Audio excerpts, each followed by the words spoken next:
Coming from a small town to a big city can be tough for anyone.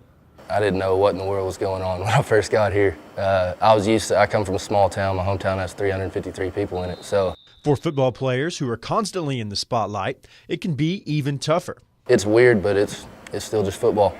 Clay McKenzie is a sixth-year senior running back for the UCO Bronco football team. Being on this team with a bunch of young guys, kind of feel the responsibility to kind of mentor them, and so that's been more of my focus than myself, I guess.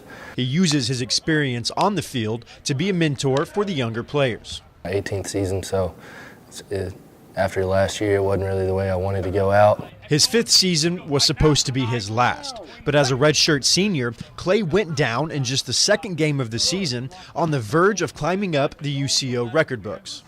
It was hard. It was really hard because I was so ready and so hyped up, and I was training hard to come back for one last season and to be with all the guys that I came in with to finish together. I was in denial more than anything, honestly, until I went in for surgery. I kept saying it wasn't torn. The prognosis wasn't good, and a torn ACL in his right knee would end his season and his career. Once I had surgery and it all sank in, and I really didn't know if I was going to get to play again. With his world flipped upside down, Clay would have to take on a role he'd never had before. Mentally it was hard, but I knew I still had those guys to cheer on, and so it wasn't all about me. It was about them and trying to encourage them. He would pride himself on becoming somewhat of a player coach for the remaining 9 games of the season. I took more into a coaching role, because we were pretty young at running back and we had a lot of injuries, and so I was basically a player coach.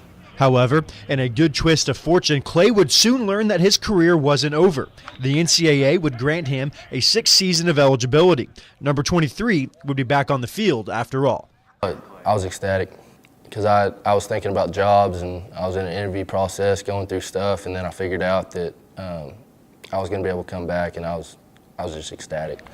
With heavy turnover in personnel, Clay used his season as a leader off the field to become one on the field. I feel like that prepared me for this season with a bunch of the young players that we have, and so kind of trying to be more of not just a player and focus on myself, but more of a player coach and helping those around me and helping them learn. I try to kind of make sure they know what they're doing because I've been here long enough. I have an idea of the offense.